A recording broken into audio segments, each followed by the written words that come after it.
Kadathanad literature ഫെസ്റ്റിൻ്റെ രണ്ടാമത്തെ ദിവസമായ ഇന്ന് രണ്ടാമത്തെ സെഷനിലേക്ക് നമ്മൾ കടക്കുകയാണ്.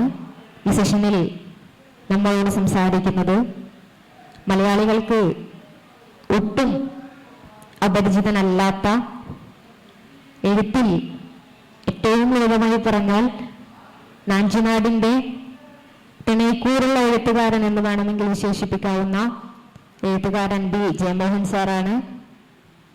ഞാൻ സംസാരിക്കുന്നതിനേക്കാൾ സാർ സംസാരിച്ചു തുടങ്ങുന്നതായിരിക്കും നല്ലത് എന്ന് തോന്നുന്നു.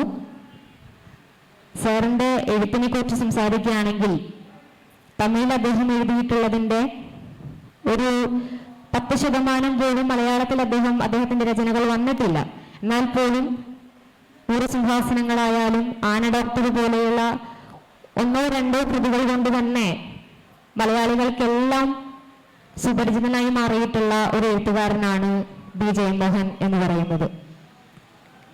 സാറിന് സംസാരിച്ചു തുടങ്ങാനുള്ള ഒരാദ്യത്തെ ചോദ്യം എന്ന് പറയുന്നത് മലയാളികൾക്ക് വളരെ ചുരുക്കം കൃതികൾ കൊണ്ട് തന്നെ അത്രയും സുപരിചിതനായി മാറുന്നതിലേക്ക് അദ്ദേഹം പ്രയോഗിച്ചിട്ടുള്ള ഒരു രചനാ തന്ത്രം എന്താണ് എന്നുള്ളതാണ്.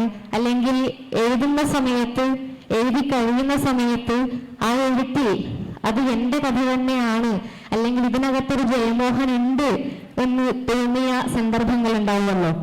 അപ്പൊ അത്തരം ഒരു എഴുത്ത് ദൂരത്തെ കുറിച്ച് സംസാരിച്ചുകൊണ്ട് നമുക്ക് ഈ സെഷൻ ആരംഭിക്കാമെന്ന് തോന്നുന്നു. സെഷൻ ആരംഭിക്കുകയാണ്. ഭാവനയുടെ ശക്തി. എല്ലാവർക്കും നമസ്കാരം. ജന്മന മലയാളിയാണെങ്കിലും തമിഴിലാണ് കൂടുതൽ എഴുതുന്നതും ചിന്തിക്കുന്നതും. വീട്ടിലെ ഭാഷയും തമിഴാണ്. അതുകൊണ്ട് മലയാളം നാവിലെത്താൻ ഒന്ന് വൈകും.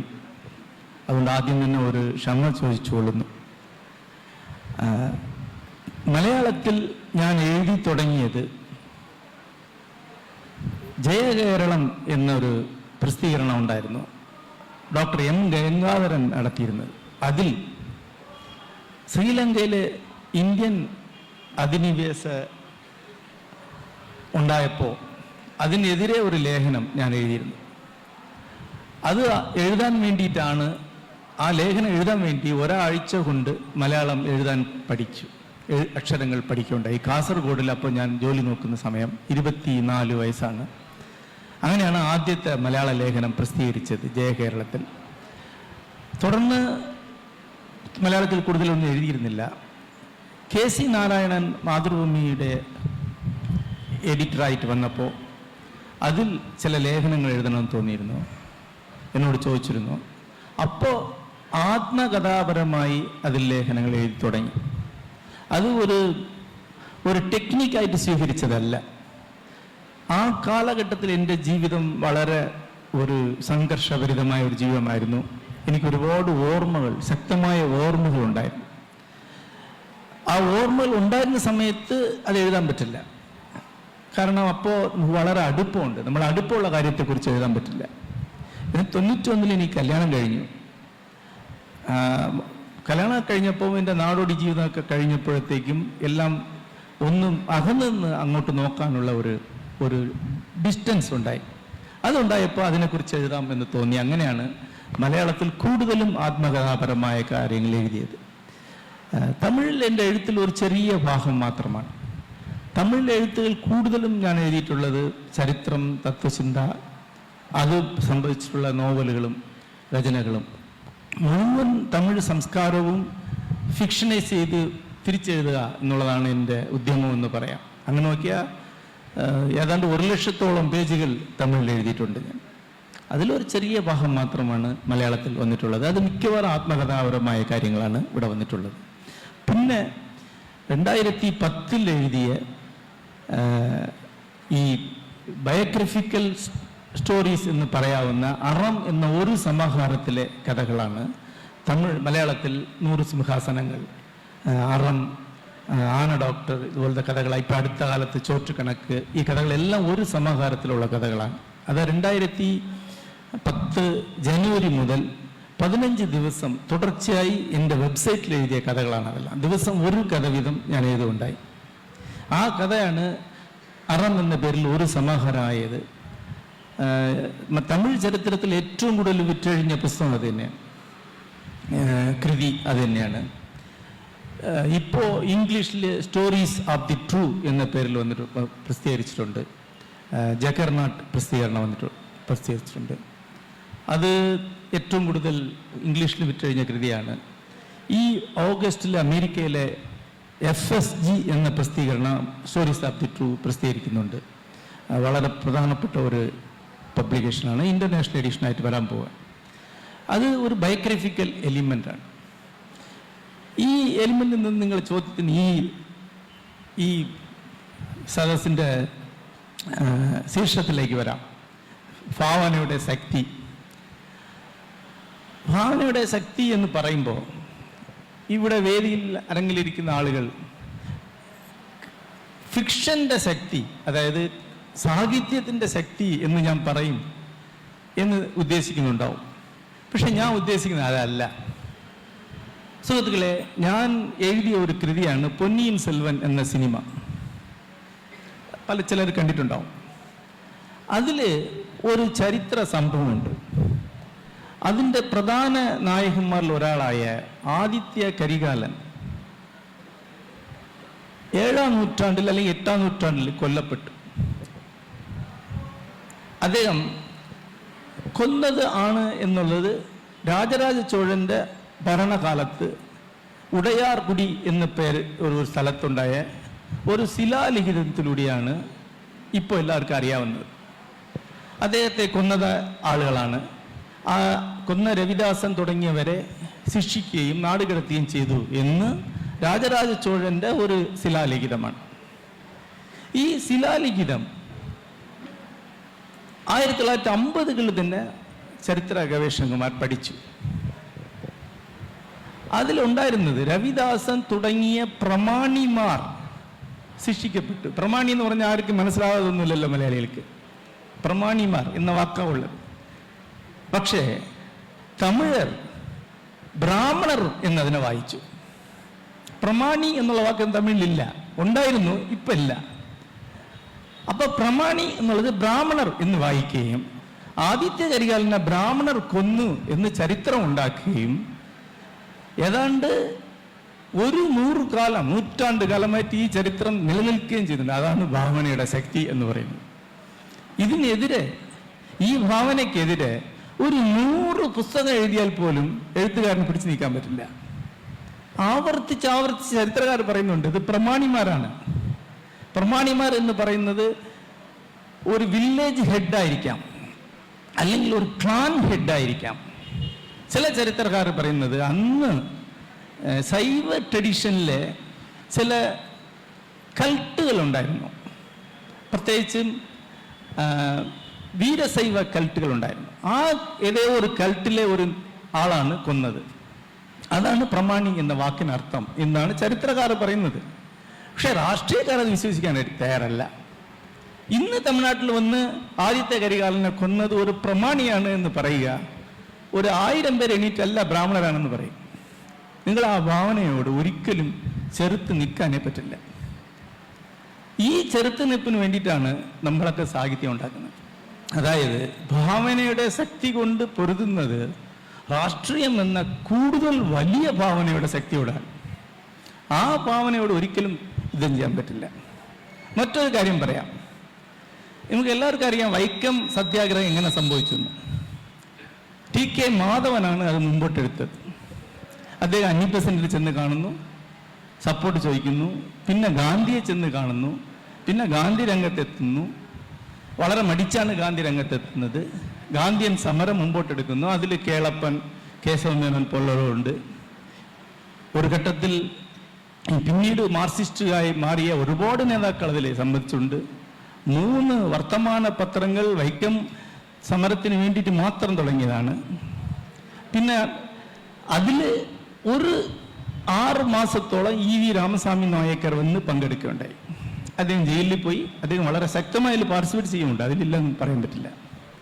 എന്നിട്ട് അതിനുശേഷം പിന്നെയും അദ്ദേഹം EV രാമസ്വാമി നായക്കർ തമിഴ്നാട്ടിൽ മടങ്ങിയതിനു ശേഷം പിന്നെയും 1.5 കൊല്ലം സമരം മുമ്പോട്ട് പോവുകയും പിന്നെ ഗാന്ധി വരികയും പിന്നെ കേണൽ പിറ്റ് അതിൽ ഇടപെടുകയും മന്നത്ത് പത്മനാഭനും നാരായണഗുരു രംഗത്ത് വരികയും അതിനുശേഷം ഉടമ്പാടുണ്ടാകുകയും ചെയ്തു.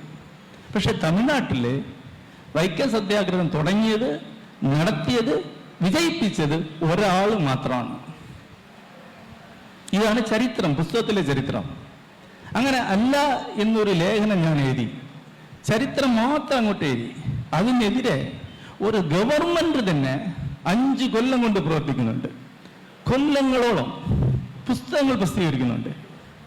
എന്നിട്ട് കേരളത്തിലെത്തി ഇവിടെ ഒരു വലിയ ഉത്സവം സംഘടിപ്പിക്കുന്നുണ്ട്, ഇവിടെ ഒരു സ്ഥാപനം ഉണ്ടാക്കുന്നുണ്ട്. എന്നിട്ട് ഇത് അവിടെ കൊണ്ടുവന്ന് പറഞ്ഞ് മലയാളികൾ സമ്മതിച്ചു കഴിഞ്ഞു കേരളത്തിലെ വൈക്കം സത്യാഗ്രഹം തുടങ്ങി നടത്തി വിജയിച്ചത് പെരിയാറാണ് എന്ന് മലയാളികൾ സമ്മതിച്ചു കഴിഞ്ഞു, കേരള ചീഫ് മിനിസ്റ്റർ ഒന്നെന്ന് പറഞ്ഞു കഴിഞ്ഞു എന്ന് പ്രവർത്തിക്കുകയാണ്. ഈ ഫിക്ഷനെതിരായിട്ട്, ഈ ഭാവനയ്ക്കെതിരായി എഴുത്തുകാരൻ നിസ്സഹായനാണ്. സത്യം ആവർത്തിച്ച് പറയാൻ മാത്രമേ എഴുത്തുകാർക്ക് കഴിയുള്ളൂ. ഇന്നുള്ള കാലം ചരിത്രം വലിയൊരു ഫിക്ഷനാണ് എന്ന് വായനക്കാരോട് പറയാനാണ് ഞങ്ങൾ ഫിക്ഷൻ എഴുതുന്നത്. ചരിത്ര സത്യം വിളിച്ച് പറയാനാണ്. രാഷ്ട്രീയം വലിയൊരു ഫിക്ഷനാണ്, ഭാവനയുടെ ശക്തി അവിടെയാ ഉള്ളത് എന്ന് പറയാനാണ് ഞങ്ങൾ ഫിക്ഷൻ എഴുതുന്നത്. അപ്പൊ ഇന്നുള്ള ഭാവനയുടെ ശക്തി ഉള്ളത് സാഹിത്യത്തിലല്ല, ഈ സോക്കാൾഡ് ഹിസ്റ്ററിയിലും സോക്കാൾഡ് പോളിറ്റിക്സിലുമാണ്. അതാണ് ഞാൻ ഈ വേദിയിൽ വളരെ ശക്തമായിട്ട് പറയാൻ ആഗ്രഹിക്കുന്നത്.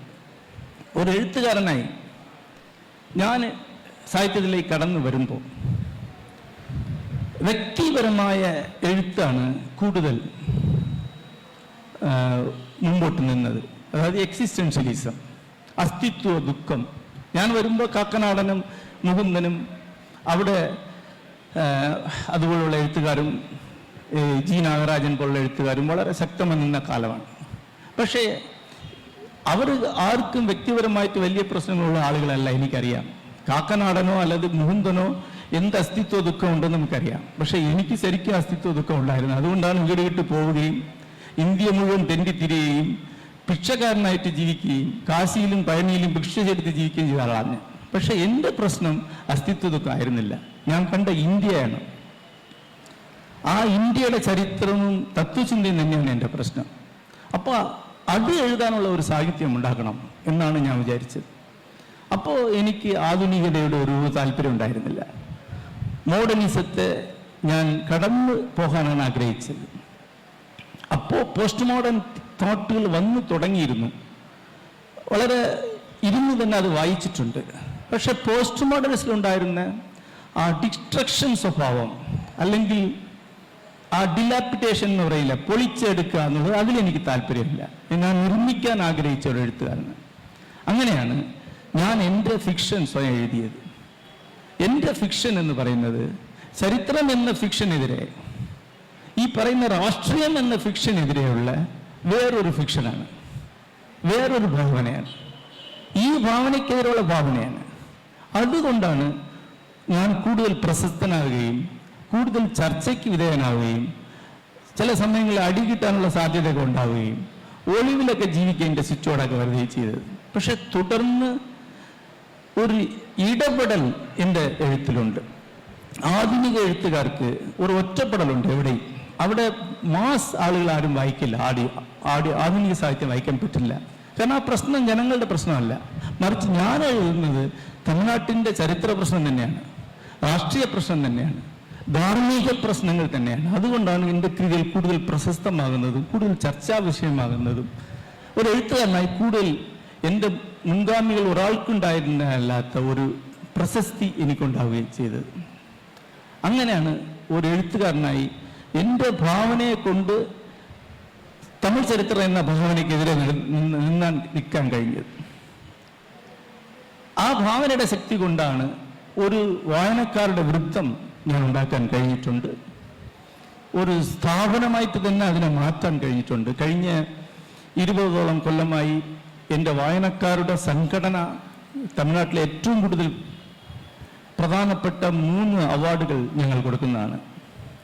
എൻ്റെ ഗുരു നിത്യ ചൈതന്യതയുടെ പേരിൽ നിത്യവനം എന്ന പേരിൽ ഒരു പഠന കേന്ദ്രം ഉണ്ടാക്കുകയും അവിടെ ഓരോ ആഴ്ചയും തത്വചിന്ത, സാഹിത്യം തുടങ്ങിയവ പഠിപ്പിക്കുന്ന ശിബിരങ്ങൾ തുടർന്ന് നടത്തും. 200ഓളം ശിബിരങ്ങൾ കഴിഞ്ഞിട്ടുണ്ട്, നടത്തുകയും ചെയ്യുന്നു.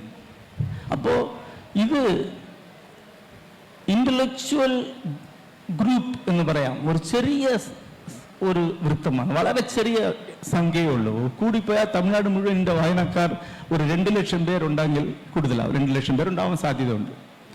ഈ 2 ലക്ഷം പേർ വായനക്കാരിൽ നല്ല തീവ്രതയോടെ എൻ്റെ ഒപ്പം നിൽക്കുന്ന ആളുകൾ 5000 പേരുണ്ടാവും. പക്ഷെ ഈ 5000 പേർ കൊണ്ട് ഞങ്ങൾ നേരത്തെ പറഞ്ഞില്ലേ, ആകെ മൊത്തം ഉണ്ടാകുന്ന ഒരു വലിയ വളരെ ബൃഹത്തായ ഒരു നരേഷൻ, ഒരു ഭാവനയാണ് തമിഴ് ചരിത്രം, ഇന്ത്യൻ ചരിത്രം.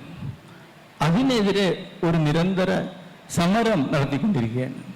അതിനെയാണ് ഭാവനയുടെ ശക്തി എന്ന് ഞാൻ പറയും.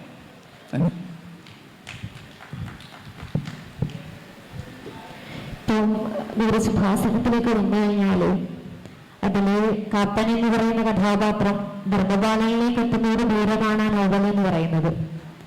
ആ ഒരു പേര് മാറ്റത്തിൽ തന്നെ കൃത്യമായ ഒരു രാഷ്ട്രീയമുണ്ട് എന്ന് നമുക്ക് കാണാൻ വേണ്ടി സാധിക്കും. അപ്പൊ അതില് ഒരു നയാടിയായിട്ടുള്ള ആള് ധർമ്മം പാലിക്കേണ്ടി വരുന്ന സമയത്തും അദ്ദേഹത്തിന്റെ ഉള്ളില് നയാടി എന്നും നയാടി തന്നെയാണ് എന്നുള്ള ഒരു സ്വത്വബോധം വേറെ വെക്കുന്നുണ്ട്. അവിടെയും അദ്ദേഹം പറയുന്നുണ്ട്, യേസുകാർക്കിടയിലെ നായാടി ഞാൻ തന്നെയാണ് എന്ന് പറയുന്നുണ്ട്. സാറ് പല ഇന്റർവ്യൂവിലും പറഞ്ഞിട്ടുണ്ട്, ആ നോവലിനകത്തെ കഥാപാത്രം യഥാർത്ഥത്തിൽ ജീവിച്ചിരിക്കുന്ന ഒരു വ്യക്തി തന്നെയാണ് എന്ന് പറഞ്ഞിട്ടുണ്ട്. അപ്പൊ അത്തരത്തിൽ ജീവിച്ചിരിക്കുന്ന ഒരാളെ കുറിച്ച് എഴുതുമ്പോ, അല്ലെങ്കിൽ ഒരു സത്യാവസ്ഥയെ എഴുതുമ്പോ അതേപടി എഴുതാനുള്ള ഒരു ബുദ്ധിമുട്ട് എല്ലാ എഴുത്തുകാർക്കും ഉണ്ടാവും. അതേപടി ഒരു സത്യത്തെ എഴുതുമ്പോൾ അവിടെ ഒരു എഴുത്തുകാരനെ സംബന്ധിച്ചിടത്തോളം പല തടസ്സങ്ങളും ഉണ്ടാവും എന്ന് നമുക്ക് ഉറപ്പാണ്. അപ്പൊ ഈ പറയുന്ന ഭാവനയുടെ ശക്തി ഇല്ലാതെ അങ്ങനെ ഒരു സിറ്റുവേഷനിൽ എങ്ങനെയാണ് ഒരു എഴുത്തുകാരന് നിലനിൽക്കാൻ വേണ്ടി സാധിക്കുക? അതായത് 2010 ആ സമയത്ത് ഞാൻ എല്ലാവർക്കും പറയാറുള്ളത്, ഒരു വല്ലാത്ത ഒരു സെൻസ് ഓഫ് ലോസ് ഉണ്ടായിരുന്നു. ഞാനൊരു ഐഡിയലിസ്റ്റാണ്, ഞാൻ ആധുനികനൊന്നല്ല നിങ്ങൾ പറയുന്ന പോലെ. ഞാൻ ഐഡിയലിസ്റ്റാണ്. എൻ്റെ എസ്തെറ്റിക്സ് എന്ന് പറയുന്നത്, എൻ്റെ സൗന്ദര്യ ശാസ്ത്രം എന്ന് പറയുന്നത് ക്ലാസിസമാണ്. വേണമെങ്കിൽ ഇന്നുള്ള ടെക്നിക്കൽ ടേംസ് ട്രാൻസ് മോഡേണിസം എന്ന് പറയാം, പോസ്റ്റ് മോഡേണിസത്തിന് ശേഷമുള്ള ഒരു റൈറ്റിംഗ് എന്ന് പറയാം. പക്ഷെ എനിക്ക് ആദർശങ്ങളിൽ വിശ്വാസമുണ്ട്, വാല്യൂസിൽ വിശ്വാസമുണ്ട്. കേരളത്തിലും ഇന്ത്യയിൽ മുഴുവനുമുള്ള മഹാമനുഷ്യരെ തേടിപ്പോയി കണ്ട് പരിചയപ്പെട്ട ഒരാളാണ് ഞാൻ. ഇവിടെ കേരളത്തിലെ വളരെ പ്രധാനപ്പെട്ട എല്ലാവരും വ്യക്തിപരമായി എനിക്കറിയാം. ഗാന്ധിയൻസിനോട് വളരെ അടുത്ത ബന്ധമുള്ള ഒരാൾ. പരിസ്ഥിതി പ്രക്ഷോഭങ്ങളിൽ ഒപ്പം നിന്നിട്ടുണ്ട്. ഞാൻ എഴുതിയിട്ടുള്ള പേജുകളിൽ ഏറ്റവും കൂടുതൽ പേജുകൾ പരിസ്ഥിതി ഉള്ള ബിറ്റ് പേപ്പർ, അതായത് നോട്ടീസുകളാണ് ഏറ്റവും കൂടുതൽ, പ്രസിദ്ധീകരണങ്ങളാണ് ഏറ്റവും കൂടുതൽ എഴുതിയിട്ടുള്ളത് എൻ്റെ പേരില്ലാതെ. പക്ഷേ 2010 പെട്ടെന്ന് തുടർച്ചയായി ഒരു ആശയ കുഴപ്പമോ അല്ലെങ്കിൽ ആദർശങ്ങളിൽ ഒരു അവിശ്വസത എനിക്കുണ്ടായി. ആദർശങ്ങൾ ഇല്ലാതാവുകയും അതുകൊണ്ട് ഡിപ്രസ് ആവുകയും ചെയ്തു. ആ ഡിപ്രഷനിൽ നിന്ന് ഞാൻ കരകയറിയത് ഈ 12 കഥകളിൽ കൂടിയാണ്. അത് വലിയ ആളുകളുടെ വലിയ ജീവിതത്തിൽ നിന്ന് ആദർശങ്ങൾ എടുക്കാതെ സാധാരണക്കാരുടെ സാധാരണ ജീവിതത്തിൽ നിന്നുള്ള ആദർശങ്ങളിലേക്ക് ചെന്നെത്തുകയാണ് ചെയ്തത്. അങ്ങനെയാണ് ഈ കഥകൾ എഴുതുന്നത്. അത് ആദ്യത്തെ കഥ അറം എന്ന കഥ എഴുതി. ആ കഥ എഴുതി തീർന്ന് താഴെ വന്ന് ഒരു ചായ ഇട്ട് കുടിച്ചിട്ട് അടുത്ത് 2ാമത്തെ കഥ. ഇടവെളിയേ ഇല്ലാതെ, അതായത് ഒരു ദിവസം 10-12 മണിക്കൂർ ഇരുന്ന് 14 ദിവസം കൊണ്ട് എഴുതിയതാണ് ഈ എല്ലാ കഥകളും. തുടർച്ചയായി എൻ്റെ വെബ്സൈറ്റിൽ അത് പബ്ലിഷ് ചെയ്തു. അപ്പോൾ ടൈംസ് ഓഫ് ഇന്ത്യ അതിനൊരു ശീർഷകം, ഒരു ന്യൂസ് കൊടുത്തിരുന്നത് തണ്ടർ ബോൾട്ട് എവറി ഡേ എന്ന് പറഞ്ഞു. കാരണം തമിഴ്നാട് മുഴുവൻ ഒരു ഉണർവുണ്ടാക്കിയ കഥകളാണിത്. ആ കഥകൾ എനിക്ക് നല്ല റെസ്പോൺസ് ഉണ്ടാക്കി. കാരണം ഇപ്പോൾ കെത്തേൽ സാഹിബ് ഒരാളെ പറ്റി ഒരു കഥ എഴുതി കഴിഞ്ഞാൽ 100 കെത്തേൽ സാഹിബുകളുടെ കഥയാണ് എനിക്ക് വായനക്കാരെ എഴുതി ഇങ്ങോട്ട് അയക്കുന്നത്. ഞങ്ങളുടെ നാട്ടിൽ ഒരാളുണ്ട്, ഇവിടെ ഒരാളുണ്ട്. അങ്ങനെ വീണ്ടും ആ ആദർശത്തിലേക്ക് ഞാൻ ഉറച്ചു. അതിലൊരു കഥയാണ് ഈ 100 സിംഹാസനങ്ങൾ. ആ നായകൻ എനിക്ക് വ്യക്തിപരമായിട്ട് അറിയാവുന്ന ഒരാളാണ്. ഞാൻ ആദ്യം പറഞ്ഞില്ല, എൻ്റെ ആദ്യത്തെ മലയാള ലേഖനം എഴുതിയപ്പോൾ സുഹൃത്തുക്കൾ വായിച്ചിട്ടുണ്ട്. ബവാ ചെല്ലത്തുറയുടെ വീട്ടിൽ വെച്ചാണ് ആ കഥ വായിച്ചത് ഞങ്ങൾ. പക്ഷെ അപ്പം അത് കഥ ശരിയായില്ല എന്ന് എനിക്ക് തന്നെ തോന്നി. പിന്നെ ഈ അറം സീരിയലിന് വേണ്ടി ഈ കഥ എഴുതിയപ്പോൾ ഒരു വളരെ പ്രധാനപ്പെട്ട ഒരു മാറ്റമുണ്ടായി. ആദ്യം എഴുതുമ്പോൾ ആ കഥ ഒന്ന് അവൻ എന്നായിരുന്നു, ഇപ്പോഴെഴുതുമ്പോൾ ഞാനായി. ഈ മാറ്റം കൊണ്ട് ഈ കഥയിലേക്ക് അകത്തേക്ക് കടക്കാൻ പോയി, അത് ബിലീവബിളായി, ശക്തമായി. അപ്പോൾ ആദ്യമുള്ള കഥയിൽ നിന്ന് രണ്ടാമത്തെ കഥയിലേക്ക് മാറിയത് കമ്പാഷൻ അല്ലെങ്കിൽ എംപതി എന്നൊരു സംഭവം കൂടുതലുണ്ടായി. ഇത് എൻ്റെ കഥയാണ്, ഒരു ദലിതൻ്റെ കഥയാണ്, പക്ഷെ ഞാൻ എന്നുള്ള രീതിയിലാണ് ആ കഥ പോകുന്നത്. എഴുത്തുകാരൻ ഞാനായിട്ട് നിന്ന് എഴുതുന്നുണ്ട്. ആ വ്യത്യാസമാണ് ആ കഥയെ ശക്തമാക്കിയത്. ഭാവന എവിടെയാന്ന് പറഞ്ഞാൽ ഈ ഞാനായിട്ട് മാറുന്നതിലാണ്, ഈ ഞാൻ അവിടെ കടന്നു വരുന്നതിലാണ് ഭാവന ഉള്ളത്. അപ്പോൾ ഈ കഥകൾ സത്യമാണെന്ന് വെച്ചാൽ സത്യമാണ്, പക്ഷേ they are more truth, they are truer than the truth. ഈ എൻറിച്ച്ഡ് ട്രൂത്ത് എന്നുള്ളതാണ് ഭാവനയിലൂടെ സംഭവിക്കുന്നത്. യഥാർത്ഥ കഥ അങ്ങനെ എഴുതിയാൽ ഈ ശക്തി അതിലുണ്ടാവില്ല. ഈ ശക്തി എങ്ങനെ വരുമെന്ന് പറഞ്ഞാൽ, ഈ കഥാനായകൻ എന്നെ ഈ കഥ വിളിച്ചിട്ട്, ഈ കഥ വായിച്ചിട്ട് എനിക്ക് വിളിച്ച് പറഞ്ഞു, എന്നെ മോനെ എന്ന് വിളിക്കുന്ന ആളാണ്, മലയാളിയാണ്. മോനെ, ഞാൻ കടന്നുപോയതിൽ കൂടി നീ കടന്നു പോയിരിക്കുന്ന കാണുമ്പോൾ കരച്ചിലാവരുന്നു, നിനക്ക് ഇതിൻ്റെ ആവശ്യമുണ്ടോ എന്ന്. അതിൽ ഒരു സന്ദർഭം വെളുത്തു തുടുത്ത തൻ്റെ മകനെ കണ്ട് അച്ഛൻ ഈ വെളുത്തു തുടുത്ത കുട്ടി ചത്തുപോയാൽ എന്ത് എന്ന് ആഗ്രഹിക്കുന്നു ഒരു മൊമെന്റ്. ഈ സന്ദർഭം കഥാനായകൻ എന്നോട് പറഞ്ഞ്, ഇത് എന്നിലേക്ക് കടന്ന് നിനക്ക് എഴുതാൻ കഴിഞ്ഞു. ഇതാണ് ഭാവന. You are the writer, I bless you എന്നൊരു കത്തെനിക്ക് എഴുതി. ഇതാണ് ഭാവന. ഈ സന്ദർഭത്തിലേക്ക് ഒരു എഴുത്തുകാരൻ വേറൊരു ജീവിതത്തിലേക്ക് കടന്ന് എഴുതാൻ കഴിയുമോ? കഴിയും.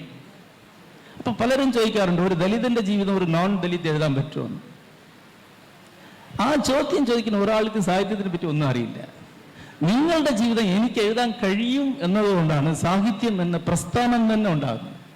അങ്ങനെ ഉണ്ടെങ്കിൽ സാഹിത്യം ഇല്ല. ഇപ്പൊ എനിക്ക് എൻ്റെ കഥ മാത്രമേ എഴുതാൻ പറ്റുമെങ്കിൽ പിന്നെ എന്തിനു സാഹിത്യം?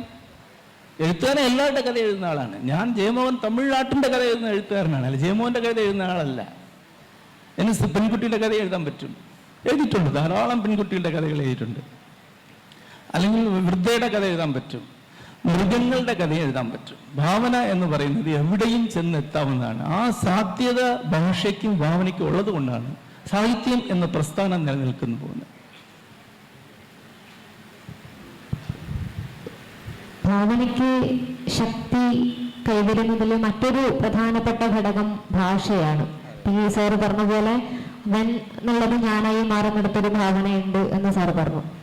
ഇപ്പോ സാറിന്റെ കൃതികൾ നോക്കുകയാണെങ്കിൽ ഇപ്പോ വെണ്ണിറശി കുറ്റവി പോലെയുള്ള കൃതികളെല്ലാം എഴുതിയിട്ടുള്ളത് ശുദ്ധ തമിഴിലാണ് എന്ന് സാർ പലയിടത്തും പറഞ്ഞിട്ടുണ്ട്.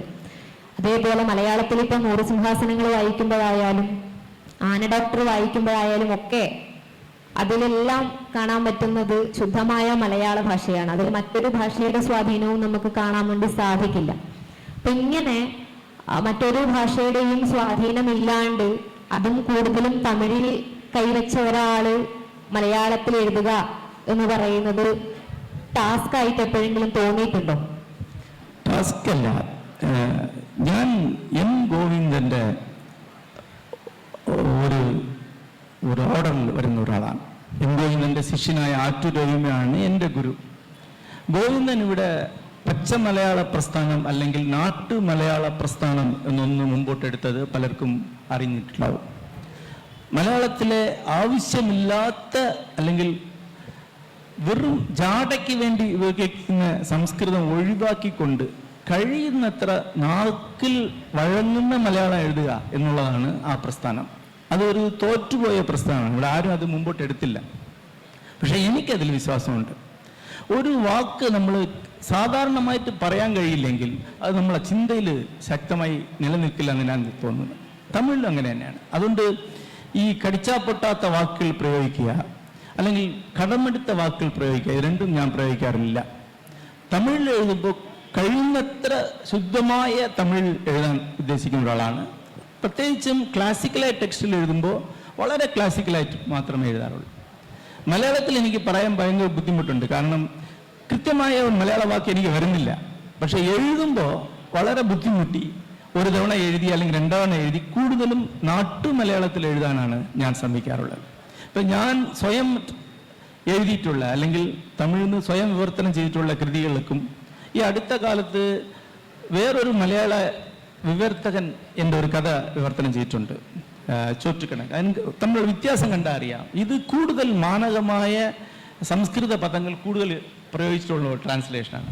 ഞാൻ എഴുതുമ്പോൾ ആ സംസ്കൃത വാക്കുകൾ ഉണ്ടാവില്ല. എനിക്കത് നാട്ടുമലയാളം തന്നെ ആവണം എന്നൊരു ധാരണയുണ്ട്. അതെനിക്ക് കൂടുതൽ അടുപ്പമുള്ള ഭാഷയാണ്. എൻ്റെ അമ്മയും അമ്മച്ചിമാരൊക്കെ പറഞ്ഞ ഒരു ഭാഷ, അതിലേക്ക് പോകാനാണ് എനിക്ക് എപ്പോഴും താല്പര്യം ഉണ്ടാവുക. ഈ വാക്കുകളുടെ തെരഞ്ഞെടുപ്പിനെ കുറിച്ച് പറയുമ്പോൾ തൊട്ട് മുന്നേ നടന്ന സെഷനിൽ കാരശ്ശേരി മാഷ് പറയുണ്ടായി, തെറി എന്ന് പറയുന്നത് നർമ്മത്തിന്റെ ഒരു പ്രധാനപ്പെട്ട ഘടകമാണ്, ഒരു പ്രധാനപ്പെട്ട കമ്പോണന്റ് ആണ് എന്ന് പറയണ്ടായി. പാന ഡോക്ടർ വായിക്കുന്ന സമയത്ത് അതിനകത്ത് സാറ് പറയുന്നുണ്ട് മലയാളികളെല്ലാം ചെറ്റകളാണ് എന്ന് പറയുന്നുണ്ട്. ഈ ചെറ്റ എന്നുള്ള വാക്ക് തെറിയായി രൂപാന്തരപ്പെടുന്നതിനപ്പുറത്ത് തെറിയായി ആരാണ് മറ്റേത് എന്നുള്ളത് രണ്ടാമത്തെ കാര്യം. അത് തെറി എന്നുള്ള ഒരു ലേബലിനകത്ത് വരുന്നതിന് മുൻപ് അതിന് സാംസ്കാരികമായ ഒരുപാട് അർത്ഥതലങ്ങൾ ഉണ്ടായിട്ടുണ്ട്. അത് ഒരുപക്ഷെ 100 സിംഹാസനങ്ങൾ വായിച്ചു കഴിഞ്ഞിട്ട് ആന ഡോക്ടർ വായിക്കുന്ന ഒരാൾക്ക് ചിലപ്പോ ചെറ്റ എന്നുള്ള വാക്കിന്റെ അർത്ഥവിവക്ഷ മനസ്സിലാവുമെന്ന് എനിക്ക് തോന്നുന്നു. ഈ ചെറ്റ എന്നുള്ള വാക്ക് മറ്റൊരർത്ഥത്തിൽ സുഭാഷ് ചന്ദ്രൻ അദ്ദേഹത്തിന്റെ പുസ്തകത്തിന്റെ ഏതൊരു അധ്യായത്തിൽ എഴുതുന്നുണ്ട്. അധമനായിട്ടുള്ള മനോനില തെറ്റി അധമനായിട്ടുള്ള ഒരാളെ ചെറ്റ എന്ന് വിളിക്കുമ്പോഴും സമൂഹത്തില് ഒരു തന്നെ ചെറ്റ എന്ന് പറഞ്ഞ് പകുത്തും പത്രാസും ഇല്ലാത്ത ഒരു തന്നെ ചെറ്റ എന്ന് പറഞ്ഞ് എഴുത്തിക്കെട്ടുമ്പോഴും പുറത്ത് ഒരാൾ ഇതെല്ലാം കേട്ട് വേദനിക്കുന്നുണ്ട്. അതില് ഒന്നാമത്തേത് അവന്റെ വീടും രണ്ടാമത്തേത് അവന്റെ അച്ഛനും എന്നാണ് അദ്ദേഹം അതിൽ എഴുതുന്നത്. ഈ ചെറ്റ എന്നുള്ള വാക്ക് അത് ഞാൻ ഒരു എക്സാമ്പിൾ ആയിട്ട് പറഞ്ഞതാണ്. അങ്ങനെയുള്ള വാക്കുകൾ തെരഞ്ഞെടുക്കുമ്പോൾ അത് വായനക്കാർ ഏത് തരത്തിൽ എടുക്കും എന്നുള്ളതിനെ കുറിച്ച് ഒരു എഴുത്തുകാരൻ ഒരു വേവലാതി ഉണ്ടാവേണ്ടതല്ലേ? അതായത് ആദ്യമായിട്ട് മലയാളത്തിൽ എഴുതുന്ന പല എഴുത്തുകാർക്കും സുഭാഷ് ചന്ദ്രനും ചേർത്താണ് ഞാൻ പറയുന്നത്, വാക്കുകളെ കുറിച്ച് വലിയ ബോധമൊന്നുമില്ല. സമകാല രാഷ്ട്രീയത്തിൽ എന്ത് പറഞ്ഞാൽ അത് ക്ലിക്കാവും എന്നുള്ളത് കൊണ്ട് പറയുന്നതാണ്. ചെറ്റ എന്ന് പറയുന്നത് വീട്ടിനെയോ കൂരയോ ഉദ്ദേശിച്ചുള്ള വാക്കല്ല, ചവറ് എന്നാണ് അതിൻ്റെ അർത്ഥം. മനസ്സിലായില്ല? ചവറ്, ശരിക്ക് തമിഴിൽ പറയും. ചെറ്റ എന്ന് പറയുന്നത് ചവറ്. ചവറ് കൊണ്ട് കുടിൽ കെട്ടിയതിൻ്റെ അർത്ഥത്തിലാണ് ചെറ്റക്കുടിൽ എന്ന് പറയുന്നത്. മനസ്സിലായില്ലേ? അല്ലാതെ കുടിലിനെ ഉദ്ദേശിച്ചുള്ള വാക്കല്ല അത്. അപ്പോൾ ഒരാളെ ചെറ്റ എന്ന് പറയുന്നത് ഒരു ചരുകാണ് അല്ലെങ്കിൽ ഒരു കരിയിലയാണ് എന്നുള്ള അർത്ഥത്തിൽ, വേസ്റ്റ് എന്നുള്ള അർത്ഥത്തിലുള്ള ഒരു വാക്കാണ്. അതാണ് ട്രഡീഷണൽ അർത്ഥം. ആ അർത്ഥത്തിൽ ഞാൻ ഒട്ടും പ്രയോഗിക്കുക. നിങ്ങൾക്ക് വേറെ അർത്ഥം സ്വയമുണ്ടെങ്കിൽ അത് പ്രശ്നം നിങ്ങളതാണ്. ഈ ആൾക്ക് നിങ്ങൾക്ക് അങ്ങനെ തോന്നുന്നുണ്ടെങ്കിൽ അത് നിങ്ങളുടെ ജാതീയ ഉച്ചനീയത്വം കൊണ്ട് നിങ്ങൾക്ക് അങ്ങനെ തോന്നുന്നതാണ്. ട്രഡീഷണൽ വാക്കതല്ലേ. ഒരാളെ ഈ ചപ്പ് എന്ന് പറയുന്നു, കരിയില എന്ന് പറഞ്ഞു, അത് പറഞ്ഞാൽ എനിക്ക് രാഷ്ട്രീയമായിട്ട് ഇന്ന ജാതിയെ തോന്നുന്നു എന്ന് പറഞ്ഞു. അപ്പൊ നിന്റെ പ്രശ്നം എന്താണ്? നിനക്ക് തോന്നാണ്. പിന്നെ ഇതുപോലെ വാക്കുകൾ എടുത്തു വെച്ചിട്ട് വാക്കിന്റെ രാഷ്ട്രീയം പറയണമെങ്കിൽ ശരിക്കും വാക്ക് അറിഞ്ഞിട്ട് പറയണം. എനിക്ക് വാക്കറിയാം, മലയാളം വളരെ നന്നായിട്ട് അറിയാം. ഇവിടെ തമിഴിലും മലയാളത്തിൽ എഴുതുന്ന പല എഴുത്തുകാരെക്കാളും കൂടുതൽ നന്നായിട്ട് വാക്കറിയാം. കാരണം മലയാളത്തിലെ വാക്കുകൾ കൃത്യമായിട്ട് മനസ്സിലാക്കണമെങ്കിൽ നിങ്ങൾക്ക് നന്നായിട്ട് തമിഴ് അറിയണം. പല വാക്കുകളുടെ റൂട്ട് കിടക്കുന്ന തമിഴിലാണ്. എഴുതുന്ന തമിഴ് എഴുത്തുകാർക്ക് നല്ലൊരു ഭാഗം ആളുകൾക്കും തമിഴ് അറിയില്ല. ഇപ്പൊ ടി ഡി രാമകൃഷ്ണൻ ഉണ്ട്, മാഷിനറിയാം. ഏത് വാക്കെടുത്ത് നോക്കിയാലും റൂട്ട് നോക്കി കഴിഞ്ഞാൽ അവിടെ തമിഴിലേക്ക് പോകും. അപ്പൊ റൂട്ട് അറിയാവുന്ന ഒരാളെ അറിയാം എന്ത് വാക്കെന്ന് അറിയാം. അവൻ പ്രയോഗിച്ച് അർത്ഥം അറിഞ്ഞു തന്നെ പ്രയോഗിക്കും. മനസ്സിലായില്ല? അതുകൊണ്ട് ഇതുപോലത്തെ സില്ലി ചർച്ചകളിലേക്ക് ഇറങ്ങാൻ എനിക്ക് താല്പര്യമില്ല. ഇത് വന്നിട്ട് വെറുതെ ശ്രദ്ധ പിടിക്കുകയും ശരിക്കുള്ള ഇഷ്യൂവിൽ നിന്ന് പുറത്തേക്ക് കൊണ്ടുപോകാനും ചെയ്യുന്ന ഒരാൾക്കാണ്.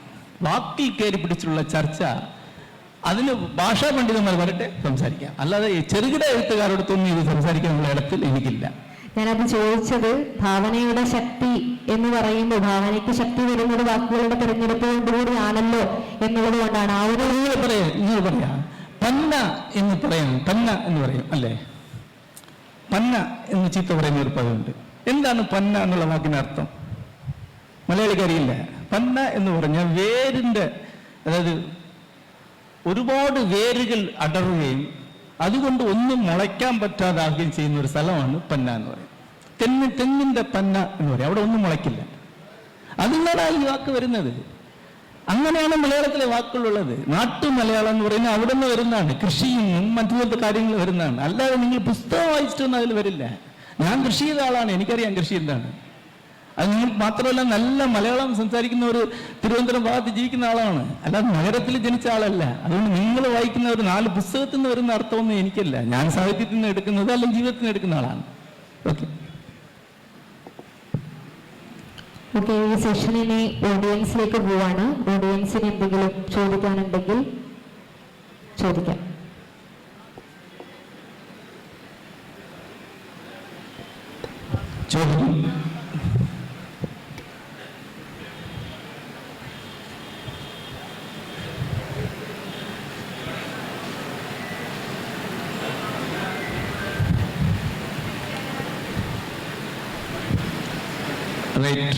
ചോദ്യമൊന്നുമില്ലെങ്കിൽ അത്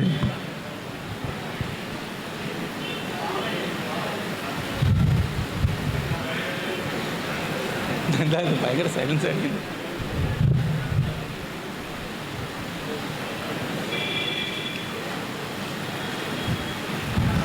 ശരി, അപ്പം നിങ്ങളെന്തെങ്കിലും ചോദിക്കും? ഓഡിയൻസ് ആരും ചോദിക്കുന്നത്? ഇവിടെ ചർച്ച ചെയ്യപ്പെടുന്ന വിഷയം ഭാവനയുടെ ശക്തി എന്നുള്ളതാണ്. സർ, പൊന്നിയൻ സെൽവൻ പോലുള്ള സിനിമകളിലേക്ക് എഴുത്ത് പ്രവേശിക്കുമ്പോൾ അതിൽ സാറ് കാണുന്ന പരിമിതിയോ അല്ലെങ്കിൽ ഉത്കർഷയോ എന്താണെന്ന് ഒന്ന് സംവദിക്കാൻ പറ്റും? അതായത് തമിഴ് ഒരു എഴുത്തുകാരൻ എഴുത്തിനെ വിശ്വസിച്ച് ജീവിക്കാൻ പറ്റില്ല. അപ്പം ഞാൻ ഒരുപാട് കാലം BSNL എംപ്ലോയി ആയിരുന്നു. BSNL എന്ത് ജോലി ചെയ്തിട്ടുണ്ടോ അതിന് തുല്യമായ മറ്റൊരു ജോലിയായിട്ട് മാത്രമേ ഞാൻ സിനിമയെ കണക്കാക്കുന്നു. തമിഴിലെ ഏറ്റവും പ്രശസ്തനായ സിനിമ എഴുത്തുകാരൻ ഞാൻ തന്നെയാണ്. ഏറ്റവും കൂടുതൽ വെൽ പെയ്ഡ് പേഴ്സണുമാണ്. ഒരു നല്ല തുക വാങ്ങുന്ന ഒരാൾ. അതുകൊണ്ട് എനിക്ക് ഒരുപാട് സ്വാതന്ത്ര്യം കിട്ടിയിട്ടുണ്ട്. ഇപ്പോൾ ഞാൻ ഇത്രയും വലിയ സ്ഥാപനങ്ങൾ ഉണ്ടാക്കിയിട്ടുണ്ട്, ഒരു പ്രസ്ഥാനം ഉണ്ടാക്കിയിട്ടുണ്ടെന്ന് പറഞ്ഞാൽ അതിന് പിന്നിലുള്ള സിനിമയുടെ പണം തന്നെയാണ്. അതുകൊണ്ട് സിനിമ ഒരു പ്രൊഫഷൻ മാത്രമാണ്, അല്ലാതെ എനിക്ക് എൻ്റെ ഭാവനയിൽ ഒരു കലയൊന്നും അല്ല. അങ്ങനെ കലാപരമായ ഒരു സിനിമയ്ക്ക് ഞാൻ എഴുതിയിട്ടില്ല. അതുകൊണ്ട് ഒരു സിനിമയുടെ ആദരവുമല്ല, ഒരു സിനിമയെക്കുറിച്ചും ഒരു അഭിമാനവുമില്ല, ഒരു സിനിമയെക്കുറിച്ചും ഒരു ഉയർന്ന അഭിപ്രായവുമില്ല. അതെല്ലാം കൊമേഴ്ഷ്യൽ മൂവി മാത്രമാണ്. പിന്നെ ആർട്ട് എന്ന് പറയുന്ന രണ്ടാണ്: പ്യൂർ ആർട്ട്, അഡാപ്റ്റഡ് ആർട്ട് അല്ലെങ്കിൽ അപ്ലൈഡ് ആർട്ട്. സിനിമ അല്ലെങ്കിൽ ഡ്രാമ അല്ലെങ്കിൽ സിനിമ പാട്ട് ഇതെല്ലാം അപ്ലൈഡ് ആർട്ടാണ്. അപ്ലൈഡ് ആർട്ട് എന്ന് പറയുന്നത് ഒരു ഇൻസ്പിറേഷൻ ഉള്ള ഒരു സംഭവം അതിലുണ്ട്. പക്ഷെ അത് നിങ്ങളൊരു ഫോമിലേക്ക് വേണ്ടി നിങ്ങൾ അഡാപ്റ്റ് ചെയ്യുകയും വേണം, അതിനെ മാറ്റുകയും വേണം. അപ്പോൾ അതിലൊരു ക്രാഫ്റ്റും കൂടിയാണ്. കൂടുതൽ മുന്നിൽ നിൽക്കുന്നത് ക്രാഫ്റ്റാണ്. അപ്പോൾ സിനിമയ്ക്ക് വേണ്ടി തിരക്കഥ എഴുതുക എന്ന് പറയുന്നത് ഭാവന അതിൽ വേണം, ഫിക്ഷൻ ക്വാളിറ്റി അതിൽ വേണം. പക്ഷേ സിനിമ എന്നൊരു മീഡിയയ്ക്ക് വേണ്ടിയിട്ട് അത് അഡാപ്റ്റ് ചെയ്യുക ചെയ്യുന്നത്. It's applied art. അതിന് മാറ്റിയെടുക്കുക ചെയ്യുന്നത്. ഫോർ എക്സാമ്പിൾ, പൊന്നിയിൻ സെൽവൻ പോലെ ഒരു പടത്തിന് സ്ക്രിപ്റ്റ് തിരക്കഥ എഴുതുമ്പോഴുള്ള പ്രശ്നം എന്താണെന്ന് വെച്ചാൽ ഒരു ഡയലോഗ് പോലും 6 or 7 വാക്കിന് മുകളിൽ ഉണ്ടാകാൻ പറ്റില്ല. എന്തുകൊണ്ട്? സബ് ടൈറ്റിലേക്ക് ഉള്ളിൽ നിൽക്കണം. കാരണം 16 ഭാഷയിൽ സബ് ടൈറ്റിൽ പോകുന്ന ഒരു സിനിമയാണത്. അത് അസാമീസ് ഭാഷയിലും സബ് ടൈറ്റിലുണ്ട്, സ്വീഡിഷ് ഭാഷയിലും സബ് ടൈറ്റിലുണ്ട്. സബ് ടൈറ്റിൽ അതിൻ്റെ ഫ്രെയിമിൻ്റെ ഉള്ളിൽ നിൽക്കുന്ന രീതിയിൽ ഡയലോഗ് എഴുതണം. അപ്പോൾ അതൊരു സ്വാഭാവികതയില്ല. എന്നാൽ അത് സ്വാഭാവികം തോന്നുകയും വേണം. ആർട്ടിഫിഷ്യൽ ആവുകയും പാടില്ല. ഒറ്റ വാക്കുകളായിട്ടും ഡയലോഗ് ഉണ്ടാവുക. ഇതുപോലെ ചില ക്രാഫ്റ്റിൻ്റെ ഒരു ഇതുണ്ട്. ഈ ക്രാഫ്റ്റ് ഞാൻ സമുദായത്തിന് കൊടുക്കുകയും അതിനുള്ള പ്രതിഫലം പറ്റുകയും ചെയ്യുന്നുണ്ട്. അത്രേ സിനിമയെക്കുറിച്ച് ഞാൻ കരുതുന്നുള്ളൂ. ഇത് എൻ്റെ ഫിക്ഷൻ എഴുതാനുള്ള കഴിവിലെ ഒരു ചെറിയ ഭാഗം സിനിമയിലേക്ക് വിൽക്കുകയും അതുകൊണ്ട് കാശുണ്ടാക്കുകയും ചെയ്യുന്നു എന്ന് മാത്രമേ പറയാൻ പറ്റുള്ളൂ. നമ്മുടെ ഇതിൽ 100 സിംഹാസനങ്ങളിൽ നമ്മുടെ കപ്പനുള്ള ധർമ്മപാലൻ IAS സെലക്ഷൻ കിട്ടുന്ന സമയത്ത്, ഇൻ്റർവ്യൂ സമയത്ത് ചോദിക്കുന്നൊരു ചോദ്യമുണ്ട്. പിന്നെ ഒരു പക്ഷത്ത് നായാടിയും എതിർപക്ഷത്ത് പിന്നെ നമ്മുടെ ന്യായം നിന്ന് കഴിഞ്ഞാൽ ഏത് പക്ഷത്തായിരിക്കും നിങ്ങൾ നിൽക്കുക എന്നുള്ള ചോദ്യമുണ്ട്. അപ്പോൾ കാപ്പൻ അതിന് പറയുന്ന മറുപടി, നായാടി കൊലപാതകം ചെയ്താൽ പോലും ഞാൻ ആ പക്ഷത്താണ് നിൽക്കുക എന്നുള്ളതാണ്. അപ്പോൾ ഒരു പ്രൊഫഷൻ എന്ന രീതിയിൽ അങ്ങനെ പറയാനുള്ള ഒരു ഇന്ത്യൻ ഭരണഘടനയും ഒക്കെ വളരെ കൃത്യമായിട്ട് ചെയ്യുന്ന രീതിയിലേക്ക് അത് എങ്ങനെ വായിച്ചെടുക്കുക എന്നുള്ളതാണ് എൻ്റെ ചോദ്യം. അതായത് പലപ്പോഴും അവിടെ ഒരു IAS ഉദ്യോഗത്തിന് പോകുന്ന ഒരാൾ പറയേണ്ട ഉത്തരം എന്ന് പറയുന്നത് ഞാൻ ചട്ടത്തിൻ്റെ അല്ലെങ്കിൽ നിയമത്തിൻ്റെ ഭാഗത്ത് മാത്രം നിൽക്കും എന്നൊരു ഉത്തരം പറഞ്ഞാൽ മാത്രമേ അവിടെ ജോലി കിട്ടുകയുള്ളൂ. പക്ഷേ അയാൾ അതല്ല പറയുന്നത്. അപ്പം അങ്ങനെ പറയുമ്പോൾ ഒരാൾക്ക് അത് ജോലി കിട്ടാൻ സാധ്യതയില്ല.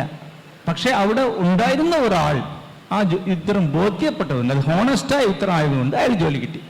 അങ്ങനെ IAS ഉള്ള മാത്രമല്ല പല ജോലി ഇതിലും ചില മിറക്കിൾസ് സംഭവിക്കും.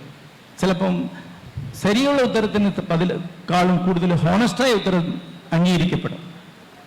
അത് പല അനുഭവങ്ങളും പലർക്കും ഉണ്ടാവും. ചില ഇൻ്റർവ്യൂകളിൽ ഹോണസ്റ്റായിട്ട് പറഞ്ഞുകൊണ്ട് yes it is wrong but it is honest, അതുകൊണ്ട് ഞാൻ എന്നെ അംഗീകരിക്കുന്നു എന്ന് പറയാൻ സാധിക്കും. അവിടെ ഹോണസ്റ്റിക്കാണ് കൂടുതൽ പ്രാധാന്യം ഉള്ളത്. പിന്നെ അതൊരു സാധാരണ വരിയല്ല.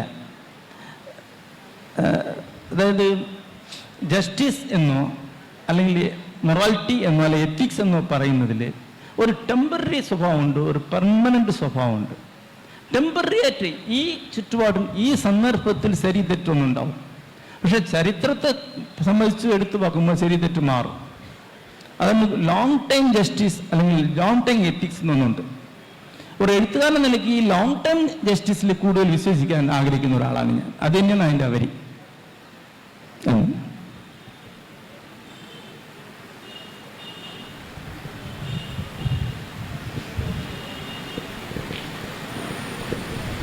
പ്രിയ ജയമോഹനെ, ഉറവിടങ്ങൾ എന്ന പുസ്തകം തൊട്ടാണ് ഞാൻ വായിക്കാൻ തുടങ്ങിയത്. ഉറവിടങ്ങൾ, ആന ഡോക്ടർ, 100 സിംഹാസനങ്ങൾ മുതൽ കെറ്റിൽ ഡോക്ടർ വരെ വായിച്ചിട്ടുണ്ട്.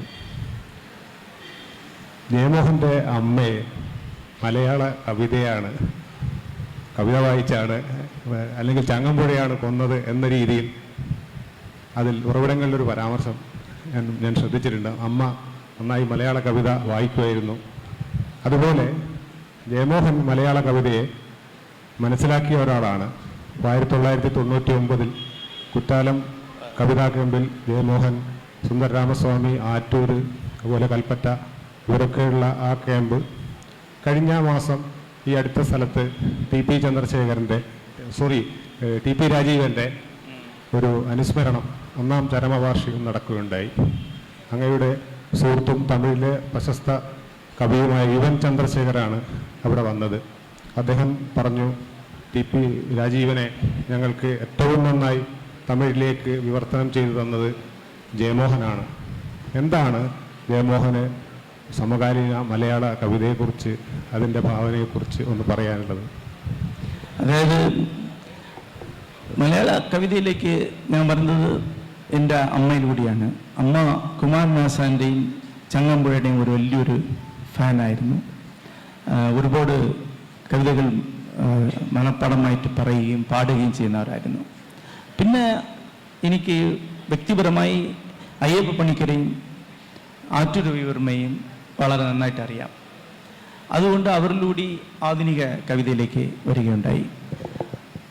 91 ആദ്യമായി തൽക്കാല മലയാള കവിതകൾ എന്ന പേരിൽ ഒരു സമാഹാരം തമിഴിൽ ട്രാൻസ്ലേറ്റ് ചെയ്തിരുന്നു.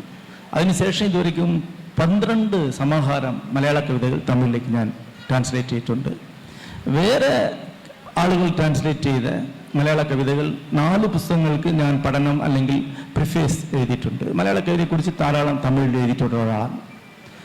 ആറ്റൂരിൻ്റെയും സച്ചിദാനന്ദൻ്റെയും ഒക്കെ കവിതകൾ ട്രാൻസ്ലേറ്റ് ചെയ്തിരുന്നു. പിന്നെ കൽപ്പറ്റ നാരായണൻ്റെ തൊടുതീരൈ, അതായത് ടച്ച് സ്ക്രീൻ, മലയാളത്തിൽ ടച്ച് സ്ക്രീൻ, തമിഴിൽ തൊടുതീരൈ എന്ന പേരിൽ ഒരു സമാഹാരം ഇറക്കിയിട്ടുണ്ട്. പിന്നെ KG ശങ്കരപ്പിള്ളയുടെ സമാഹാരം ഞാൻ തന്നെ വിവർത്തനം ചെയ്തിട്ടുണ്ട്. ഇപ്പോൾ സച്ചിദാനന്ദൻ്റെ ഒരു സമാഹാരം പ്രസിദ്ധീകരിക്കാൻ ഇരിക്കുന്നുണ്ട്.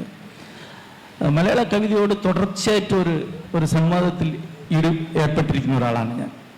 മലയാള കവിയിൽ എനിക്ക് ഇഷ്ടപ്പെട്ട കവിതകളുണ്ട്, എനിക്ക് ഒരുപാട് വിമർശനങ്ങളുമുണ്ട്. അങ്ങനെ ചില വിമർശനങ്ങളൊക്കെ മുമ്പോട്ട് വയ്ക്കുകയും ഒരുപാട് ചർച്ചകൾ ഇവിടെ ഉണ്ടായിട്ടുണ്ട്.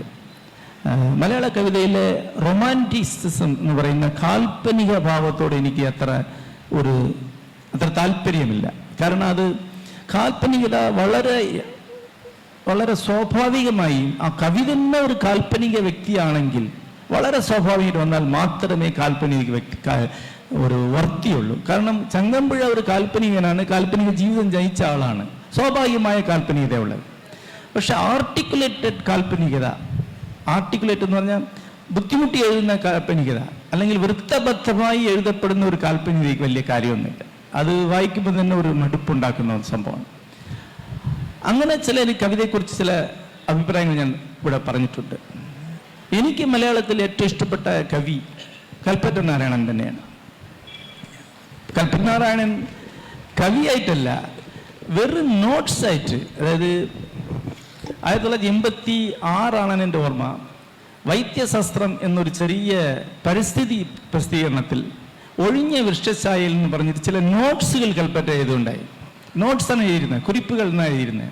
പക്ഷെ ഞാൻ അങ്ങ് 25 വയസ്സായ ഞാൻ കൽപ്പറ്റയുടെ വീട്ടിൽ അന്വേഷിച്ച് പോയി കൽപ്പറ്റയോട് പറഞ്ഞത് കവിതയാണ്, നിങ്ങളാണ് മലയാളത്തിൽ നിന്ന് വളരെ ഒറിജിനലായ കവിത എഴുതുന്നത് എന്ന് പറയുകയുണ്ടായിരുന്നു.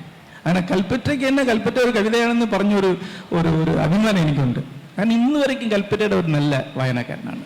അതുപോലെ തന്നെ ടി.പി. രാജീവൻ, പി.പി. രാമചന്ദ്രൻ, അങ്ങനെ എനിക്കിഷ്ടപ്പെട്ട ഒരുപാട് മലയാള കവികളുണ്ട്. അവരെക്കുറിച്ച് നിത്യചൈതന്യതയുടെ ഊട്ടി ഗുരുകുലത്തിലും അതിനു മുമ്പ് കുറ്റാലത്തിലും ഒരു 10ഓളം തമിഴ് മലയാള കവിതകളുടെ ഒരു സംവാദ അരങ്ങുകൾ ഞാൻ ഓർഗനൈസ് ചെയ്തിട്ടുണ്ട്. അതിലൂടെ ഈ തമിഴ് കവിത ഒരുപാട് മലയാള കവിതയും മലയാള കവിത ഒരുപാട് തമിഴ് കവിതയും സ്വാധീനിക്കുകയും ചെയ്തിട്ടുണ്ട്. ഒരു ഭാഷയുടെ ബെസ്റ്റ് എക്സ്പ്രഷൻ ആ കവിതയിലേക്ക് ഉണ്ടാവുക. അങ്ങനെ കവിതയെ ഒരു ഭാഷയിലേക്ക് കമ്മ്യൂണിക്കേറ്റ് ചെയ്യുക എന്ന് പറയുന്നത് ഒരു 2 ഭാഷകളുടെ ഒരു ബന്ധത്തിന് ഏറ്റവും നല്ല ഒരു മാർഗമാണ് എന്നാണ് ഞാൻ വിചാരിക്കുന്നത്. ഇന്നുള്ള മലയാള കവിത കൂടുതലും ഗദ്യത്തിലുള്ള കവിതകൾ കൂടുതൽ വരുന്നുണ്ട്. ഇന്നുള്ള കവിതകളിലും ധാരാളം നല്ല കവിതകൾ ഞാൻ ശ്രദ്ധിച്ച് വായിക്കുന്നുണ്ട്. പക്ഷേ ഇപ്പോൾ അങ്ങനെ ഒരു അരങ്ങുകൾ ഉണ്ടാക്കാനുള്ള അരങ്ങിൽ ഇപ്പോൾ നടത്തിയിട്ട് ഒരുപാട് കാലമായി, 10 കൊല്ലത്തിന് മുകളിലായി. എൻ്റെ പ്രിയപ്പെട്ട കവിയായ വീരാൻകുട്ടി ഇടയ്ക്കിടയ്ക്ക് ചോദിക്കും, നമുക്ക് വെക്കണ്ടേ അടുത്തുനിന്ന്. അങ്ങനെ ഒരു സംഭവം ചെയ്യേണ്ടതുണ്ട്, നോക്കട്ടെ. സർ,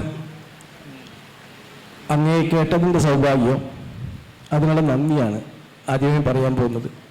അങ്ങയുടെ ഈ ആന ഡോക്ടർ എന്നുള്ള നോവലിൽ മലയാളികളെക്കുറിച്ച് പറയുന്ന കുറേ വരികളുണ്ട്. യഥാർത്ഥത്തിൽ അത് മലയാളികൾ കിട്ടിയ വലിയൊരു അടി തന്നെയാണ്. അതിൽ പ്രകൃതിയെ സ്നേഹിക്കുന്ന ഞങ്ങളെപ്പോലുള്ളവരൊക്കെ അഭിമാനം കൊള്ളുന്നു. അതിനുശേഷം, അതായത് ബിയർ കുപ്പികൾ കാട്ടിലേക്ക് വലിച്ചെറിഞ്ഞ് അതിലേക്ക് ചവിട്ടിപ്പോകുന്ന ആനകളുടെ ദുരന്തത്തെക്കുറിച്ച് അങ്ങ് വളരെ വ്യക്തമായി പറയുന്നുണ്ട്. അതിനെതിരായിട്ട് താങ്കൾക്ക് വനം വകുപ്പിൽ നിന്നോ അതല്ലെങ്കിൽ ഗവൺമെന്റിൽ നിന്നോ മറ്റോ പ്രതിരോധങ്ങൾ എന്തെങ്കിലും ഉണ്ടായിട്ടുണ്ടോ വ്യക്തിപരമായിട്ട്? അതല്ലെങ്കിൽ അവർ പരിഹരിപ്പിക്കേണ്ട ഒരു ചരിത്രമായിട്ട് പിൽക്കാലത്ത് ആരെങ്കിലും പറഞ്ഞിട്ടുണ്ടോ? അതായത് ഈ നോവലിലെ ഈ വ്യാഖ്യാനം കൊണ്ട് താങ്കൾക്ക് അനുകൂലമായ ഏതെങ്കിലും ഒരു പ്രസ്താവനകൾ ഉണ്ടായിട്ടുണ്ടോ എന്നാണ് ചോദ്യം. അതായത് ആന ഡോക്ടർ അറം സീരിയൽ കഥകളിലോ ഒന്നാണ്. ആ കഥ ഇതുവരെയ്ക്കും ഇന്ത്യൻ ഭാഷകളിൽ എല്ലാത്തിലും തന്നെ വിവർത്തനം ചെയ്തിട്ടുണ്ട്. എല്ലാ ഭാഷയിലും കൂടുതൽ വായിക്കപ്പെട്ട കഥകളിലൊന്നാണ്. കാരണം ഈ പ്രശ്നം ഇന്ത്യ മുഴുവനുണ്ട്. ഏറ്റവും കൂടുതലുള്ളത് ഇപ്പോൾ കത്തുകൾ വെച്ച് നോക്കിയാൽ ഹിന്ദിയിലെ വിവർത്തനത്തിൽ കൂടി കൂടുതൽ കത്തുകൾ വരുന്നത്. കാരണം ഹിമാചൽ പ്രദേശ് ഭാഗത്തിലാണ് ഏറ്റവും കൂടുതൽ ഈ പ്രശ്നമുള്ളതെന്നാണ് പറയുന്നത്. കർണാടകത്തിലും ഒരുപാട് ആളുകൾ ഏറ്റെടുത്തിട്ടുണ്ട്. പക്ഷേ പൊതുവെ വനം വകുപ്പ് ഈ കഥ വളരെ സ്വീകരിക്കുക ചെയ്യുന്നത്. കാരണം അവരുടെ തലവേദനയാണ് ഈ പ്രശ്നം. അവരുടെ മേജർ പ്രശ്നം ഈ പറയുന്ന മദ്യപന്മാർ കുപ്പി വലിച്ചെറിയലാണ്. ഈ ഒരു 2 ആഴ്ചയ്ക്ക് മുമ്പ് പോലും കർണാടകത്തിലെ ഒരു വനംവകുപ്പ് ഉദ്യോഗസ്ഥൻ ഈ കഥയെ റെഫർ ചെയ്ത് ചില ഫോട്ടോസ് വാട്സപ്പിൽ ട്വിറ്ററിൽ ഷെയർ ചെയ്തിരുന്നു. ഇതെന്നാണ് കർണാടകത്തിൽ സംഭവിക്കുന്നത്, അതായത് മംഗളൂർ ഭാഗത്ത്. അതുകൊണ്ട് ഇതൊരു പ്രചരണ കഥയായിട്ട് വനം വകുപ്പ് തന്നെ ഏറ്റെടുക്കുകയും കൂടുതൽ അച്ചടിക്കുകയും ചെയ്തിട്ടുണ്ട്. ഇതിന് കോപ്പിറൈറ്റ് ഇല്ലല്ലോ. അതുകൊണ്ട് തമിഴ്നാട്ടിലെ പരിസ്ഥിതി പ്രസ്ഥാനക്കാർ ഒരുപാട് ഇത് ഫ്രീ കോപ്പിയായിട്ട് അച്ചടിച്ച് ലക്ഷക്കണക്കോളം കോപ്പികൾ വന്നിട്ട് ഡിസ്ട്രിബ്യൂട്ട് ചെയ്യുന്നുണ്ട്. അതുകൊണ്ട് ഒരുപാട് എല്ലാവർക്കും അറിയപ്പെടുന്ന ഒരു കഥയാണ്. തമിഴ്നാട്ടിൽ 9ാം ക്ലാസ്സിൽ പാഠമായിട്ടിരിക്കുന്ന കഥയും കൂടിയാണ്. ഇവിടെ എവിടെയും പാഠമായിട്ടിരിക്കുന്നുണ്ട്. അങ്ങനെ ഒരു ബോധവൽക്കരണം ഉണ്ടാക്കാൻ ആ കഥയ്ക്ക് കഴിഞ്ഞിട്ടുണ്ട്. ആ കഥയ്ക്ക് 2 മാനങ്ങളുണ്ട്. ഒന്ന്, ഈ കുപ്പി വലിച്ചെറിയുന്നതിനെ പറ്റിയുള്ള ഒരു ഭാഗം, അതൊരു പ്രചരണ കാര്യമാണ്, അതൊരു ഇമോഷണലായ കാര്യമാണ്. അതിനൊരു ഏസ്തെറ്റിക്കലായ ഒരു എലിമെൻ്റ് ഉണ്ട്. അത് പുഴുവിനും ആനയ്ക്കും തമ്മിലുള്ള ആ ബന്ധമാണ് ആ കഥയെ ഏസ്തെറ്റിക്കലാക്കുന്നത്. ആന ഡോക്ടർ ഒന്ന് ഒരു പുഴുവിനെ എടുത്തിട്ട്, കൊച്ചുമോനെ നിനക്ക് തിന്നാൻ ഒരു ആന തന്നെ വേണോ അല്ലേ എന്ന് ചോദിക്കുന്നിടത്തിൽ വേറൊരു ആർട്ടുണ്ട്. ആ ആർട്ടാണ് കൂടുതലും ആളുകളേക്ക് ഈ കഥയ്ക്ക് കൊണ്ടുവരാനുള്ള കാരണമായിരിക്കുന്നത്.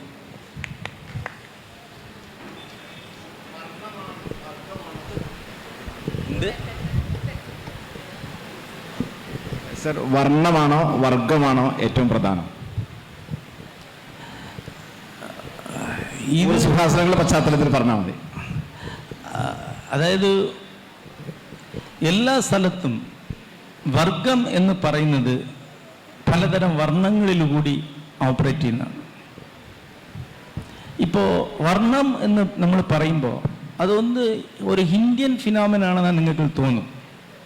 നിങ്ങൾ അമേരിക്കയിൽ പോയിട്ടുള്ളവർക്കറിയാം, അമേരിക്ക വളരെ ശക്തമായ വർണ്ണവ്യവസ്ഥ നിൽക്കുന്ന ഒരു രാജ്യമാണ്. അവിടെ ഒരു കൗണ്ടിയിൽ മിക്കവാറും എല്ലാവരും സായിപ്പന്മാരായിരിക്കും. അത് ഐറിഷ് അല്ലെങ്കിൽ ആംഗ്ലോ സാക്സൺ വംശജർ മാത്രമായിരിക്കും. ഒരു ഇന്ത്യക്കാരൻ പോലും ഉണ്ടാവില്ല. എന്നിട്ട് ഒരു 2 ഇന്ത്യക്കാർ അവിടെ വീട് വാങ്ങിക്കഴിഞ്ഞാൽ ഉടനെ അവിടെയുള്ള സായിപ്പ്മാർ വീട് വിറ്റിട്ട് പോയി തുടങ്ങും. ആ സ്ഥലത്തിൻ്റെ വില ഇറങ്ങും. കൂടുതൽ ഇന്ത്യക്കാർ അകത്തേക്ക് വരും.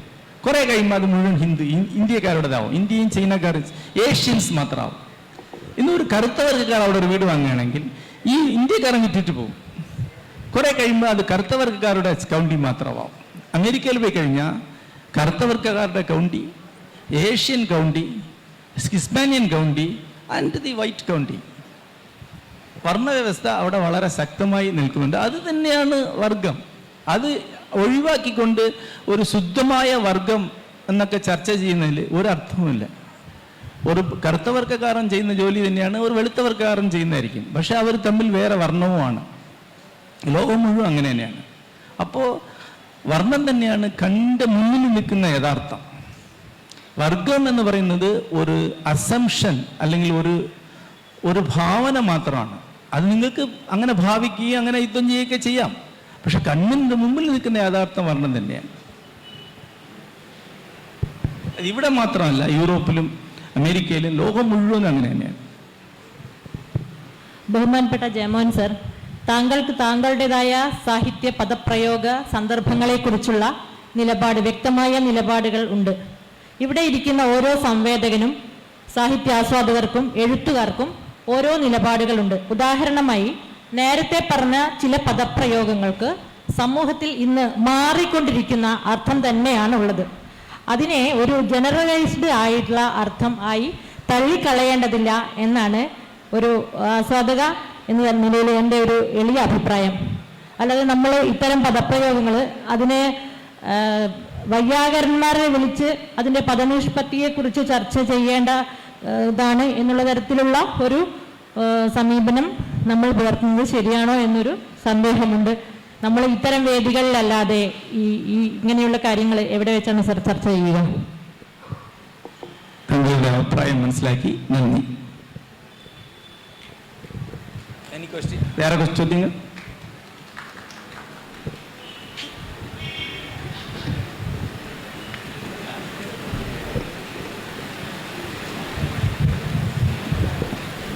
നമസ്കാരം സർ. ആദ്യമായിട്ട് നേരിട്ട് കണ്ടതിലുള്ള സന്തോഷം എന്ന് വ്യക്തിപരമായി അറിയിക്കുകയാണ്. എൻ്റെ ചോദ്യം ഇന്നത്തെ വിഷയത്തിൽ ഊന്നിക്കൊണ്ട് തന്നെ ഒരു ചെറിയ ചോദ്യമാണ്. ഇപ്പം താങ്കളുടെ കർമ്മമേഖലകളിൽ സിനിമയും സാഹിത്യവും രണ്ടും ഒരുപോലെ കടന്നു വരുന്നുണ്ട്. ഇന്നത്തെ നമ്മുടെ വിഷയം ഭാവനയുടെ ശക്തി എന്നതാണ്. അപ്പം ഈ സിനിമയുടെ ഭാവനയ്ക്കാണോ സാഹിത്യത്തിന്റെ ഭാവനയ്ക്കാണോ ഒരു മെന്റൽ റവല്യൂഷൻ ക്രിയേറ്റ് ചെയ്യാൻ കൂടുതൽ ശക്തി, കൂടുതൽ ബലം സാഹിത്യത്തിന്റെ ഭാവനയ്ക്കാണോ സംഭവിക്കുന്നത്, അല്ലെങ്കിൽ സിനിമയിലെ ഭാവനയിലൂടെയാണോ നമുക്ക് സാധ്യമാകുന്നത്? താങ്കളുടെ ഒബ്സർവേഷൻ എന്ന് അറിഞ്ഞാൽ കൊള്ളാമെന്നുണ്ട് സർ. അതായത് ഒരു 30 കൊല്ലം മുമ്പ് പ്രശസ്ത നിരൂപകനായ ക്ലിൻ ബ്രൂക്സിൻ്റെ ഒരു ഡിഫിനിഷനുണ്ട്. അതായത് ആർട്ടിൽ തന്നെ രണ്ടുണ്ട്. പെർമനന്റ് ആർട്ട് അല്ലെങ്കിൽ പെരനിയൽ ആർട്ട് എന്നുണ്ട്, ടെമ്പററി ആർട്ട് അല്ലെങ്കിൽ താൽക്കാലികമായ കല എന്നുണ്ട്. ഒരു പോസ്റ്റർ എന്ന് പറയുന്ന ഒരു ടെമ്പററി ആർട്ടാണ്. പല ആധുനിക കലകളും ടെമ്പററി ആർട്ടാണ്. അതിന് ഒരുപാട് കാലത്തിൻ്റെ പഴക്കമൊന്നും ഉണ്ടാവില്ല. ഫോർ എക്സാമ്പിൾ, ഇപ്പോൾ നെറ്റ്ഫ്ലിക്സ്, അമേസോൺ വരുന്നുണ്ട്. ഇതിൽ വളരെ ബന്ധപ്പെട്ട ഒരാളാണ് ഞാൻ. ഇതിൻ്റെ അകത്തുള്ള ആളുകൾ പറയുന്ന ഒരു വാർത്ത ഉണ്ട്. 5 കൊല്ലത്തിലേറെ പഴക്കമുള്ള സിനിമകൾ കാണുന്നവർ ലോക ജനതയിൽ തന്നെ 5% താഴെയാണ്. അതായത് 95% ഓഡിയൻസ്, അമേസോണിൻ്റെ ഓഡിയൻസും 5 കൊല്ലത്തിനുള്ളിലുള്ള സിനിമകൾ മാത്രമേ കാണുന്നുള്ളൂ. നിങ്ങൾ അമേസോണിലേക്ക് ചെന്ന് നോക്കിയാൽ ലോക ക്ലാസിക് സിനിമകളുടെ ഒരു വൻ കളക്ഷൻ ഉണ്ട്. പക്ഷേ 5% ആളുകളെ അത് കാണുന്നുള്ളൂ, വേറെ ആരും അത് കാണുന്നില്ല. മുഴുവൻ ആളുകളും പുതിയത് മാത്രമേ കാണുന്നില്ല. കാരണം അത് ടെമ്പററി ആർട്ടാണ്. കാരണം അതിൻ്റെ സ്വഭാവം അതാണ്. അത് മീഡിയയുടെ സ്വഭാവം അതാണ്. അതായത് ഒരു പഴയ പടം എത്ര ക്ലാസിക് ആണെങ്കിലും അതിൻ്റെ ക്വാളിറ്റി, അതിൻ്റെ വിഷ്വൽ ക്വാളിറ്റി വളരെ പഴയതായിരിക്കും, അതിൻ്റെ ഷോട്ട് പഴയതായിരിക്കും, നിങ്ങളത് കാണില്ല. ഒരു നിരൂപകൻ മാത്രമേ ഇരുന്ന് കാണുള്ളൂ. ഇപ്പം ഞാൻ ഒരു 10 ക്ലാസിക് പടങ്ങൾ കണ്ടു കഴിഞ്ഞാൽ നിങ്ങളൊന്നും കണ്ടിട്ടുണ്ടാവില്ല. ഇന്നുള്ള പടം മാത്രമേ കാണുള്ളൂ. പക്ഷെ സിനിമ, നോവൽ അങ്ങനെയല്ല. ടൈംസ് ലിറ്റററി സപ്ലിമെൻ്റ് എഡിറ്ററോട് ഇപ്പോൾ ഏറ്റവും കൂടുതൽ വിറ്റഴിയുന്ന പുസ്തകങ്ങളുടെ ലിസ്റ്റ് ചോദിക്കുമ്പോൾ അയാൾ പറയുന്നത് എപ്പോഴും കൂടുതൽ വിറ്റഴിയുന്ന ആദർ ടോൾസ്റ്റോയാണ്. 130 കൊല്ലമായി നിരന്തരം ബെസ്റ്റ്സെല്ലറിലിരിക്കുന്ന ഒരാളാണ്. എല്ലാ കാലത്തിലും ആളുകൾ വായിക്കുന്നുണ്ട്. അപ്പോൾ സാഹിത്യം എന്ന് പറയുന്നത് ഒരുതരം പെർമനൻ്റ് ആർട്ടാണ്. അപ്പം എൻ്റെ വ്യക്തിപര അനുഭവം തന്നെ പറയാം. നാൻ കടവുൾ പടം, ഈ 7ാം ലോകം എന്ന് പറയുന്ന എൻ്റെ നോവലിനെ അഡാപ്റ്റ് ചെയ്തുകൊണ്ട് സിനിമയാണ്. അപ്പോൾ പലരും എന്നോട് ചോദിച്ചു, നോവലിനെ സിനിമയാക്കി കഴിഞ്ഞാൽ നോവൽ ഇല്ലാതാവും. സിനിമ വളരെ വലുതാണല്ലോ. സിനിമ അത് രാഷ്ട്രപിതാവിൻ്റെ അവാർഡൊക്കെ വാങ്ങിയ ഒരു സിനിമയാണത്. നാഷണൽ അവാർഡ് 2 അവാർഡൊക്കെ വാങ്ങിയത്. സംവിധായകനും ബെസ്റ്റ് മൂവിക്കുള്ള അവാർഡ് വാങ്ങിയ പടമാണ്. അപ്പോൾ നാഷണലിൽ നോൺ കടവിൽ പോയി കഴിഞ്ഞാൽ പിന്നെ ആര് ഈ 7ാം ലോകം വായിക്കും എന്ന് പറഞ്ഞു. ഞാൻ പറഞ്ഞ അങ്ങനെയല്ല. ഈ സിനിമ എത്ര മഹത്തായ സിനിമയായാലും 5 കൊല്ലത്തിനപ്പുറം അതിനൊരു വാല്യൂ ഇല്ല. നോവലൂടെ ഉണ്ടാവും. അത് തന്നെ സംഭവിച്ച് ഇന്ന് നാൻ കടവുൾ ഒരു പേര് മാത്രമാണ്. അമേസോണിലുണ്ട്, ആരെങ്കിലും കണ്ടാലുണ്ട്. പക്ഷേ 7ാം ലോകം ഓരോ കൊല്ലവും 2ഉം 3ഉം പതിപ്പ് വന്നുകൊണ്ടിരിക്കുകയാണ്. അതിൻ്റെ ഇംഗ്ലീഷ് വെർഷൻ അബീസ് കഴിഞ്ഞ കൊല്ലമാണ് വന്നത്. അതിൻ്റെ ഇൻ്റർനാഷണൽ എഡിഷൻ ട്രാൻസിറ്റ് പബ്ലിക്കേഷൻസ് വന്നിട്ട് അടുത്ത കൊല്ലം പബ്ലിഷ് ചെയ്യാൻ പോവാണ്. അടുത്ത കൊല്ലം പറഞ്ഞാൽ 2006 അബീസ് പബ്ലിഷ് ചെയ്യാൻ പോവാണ് ഇംഗ്ലീഷിൽ.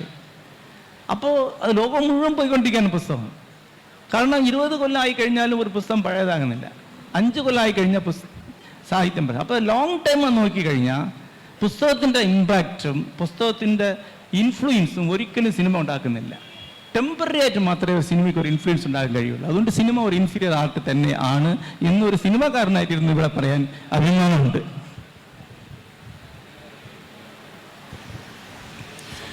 ഭാവനയുടെ ശക്തി എന്ന സെഷനിലൂടെയാണ് നമ്മൾ കടന്നുപോയത്. ഇപ്പോൾ കാണികളുടെ ഇടപെടൽ കൂടി നടന്നു കഴിഞ്ഞിട്ടുണ്ട്. സമയപരിമിതി ഏറെയുണ്ട് എന്നുള്ളത് നമുക്ക് എല്ലാവർക്കും അറിയാം. അതുകൊണ്ട് തന്നെ ഈ ഒരു സെഷൻ വൈൻഡപ്പ് ചെയ്യാനുള്ള സമയമായിട്ടുണ്ട്. എല്ലാവർക്കും നന്ദി. സുഹൃത്തുക്കളെ, ഈ വേദിയിലിരുന്ന് സംസാരിക്കുമ്പോൾ ഒരു അഹങ്കാരത്തിൻ്റെ ഒരു ഭാഷ എൻ്റെ ഭാവനയിൽ, എൻ്റെ ഇതിലുണ്ട്.